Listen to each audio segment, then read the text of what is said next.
আমি ডক্টর রেশমি।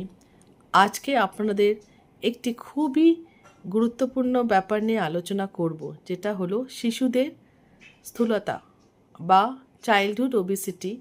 সেটা নিয়ে আপনাদের কি সচেতন হতে হবে আর কীভাবে এটা প্রতিরোধ করা যাবে, সেটা নিয়ে আজকের আমাদের আলোচনা।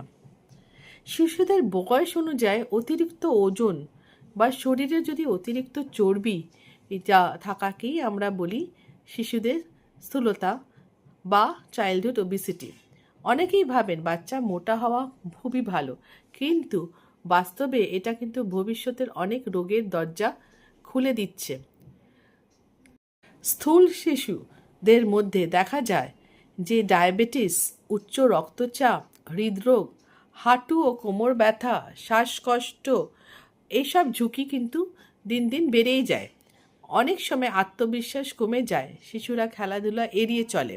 প্রধান কারণগুলি হলো অতিরিক্ত ফাস্ট ফুড বা জাঙ্ক ফুড খাওয়া, কোল্ড ড্রিঙ্কস খাওয়া, চিপস এবং ফাস্ট ফুডের দিকে বেশি ঝুঁকি, মোবাইল ও টিভির সামনে বেশিক্ষণ সময় কাটানো, শরীরচর্চা করা কোনো সময় নেই এবং অনিয়মিত ঘুম, বাচ্চারা খেলাধুলা কম করছে। এই সব কারণেই বাচ্চাদের ওবেসিটি বা মোটা হওয়ার প্রবণতা অল্প বয়স থেকেই দেখা যাচ্ছে। কিন্তু এই লক্ষণগুলোতে আমাদের সতর্ক হতে হবে। যখন এইগুলো আমরা দেখি, স্পেশালি সহজে যদি হাঁপিয়ে পড়ে বাচ্চা, দ্রুত ওজনটা খুবই দ্রুত বেড়ে যাচ্ছে, খেলাধুলার ইচ্ছা নেই এবং সবসময় একটা ক্লান্তি ভাব করে, এইটা প্রতিরোধ করাটা খুব একটা কঠিন নয় যদি আমরা সচেতন থাকি।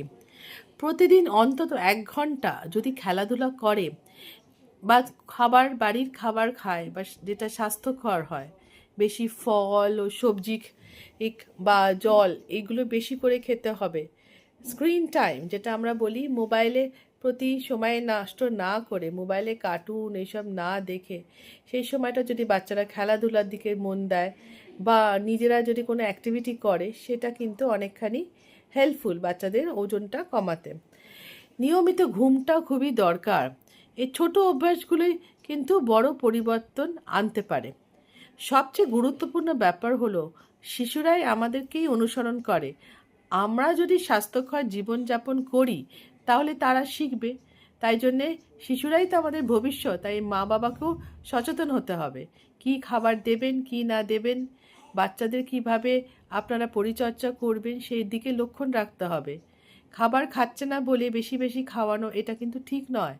বাইরের থেকে ফাস্ট ফুড, যেগুলো চাউমিন, ময়দার আইটেম, এগুলো বাচ্চাদের অল্প বয়স থেকেই কমানোর চেষ্টা করবেন।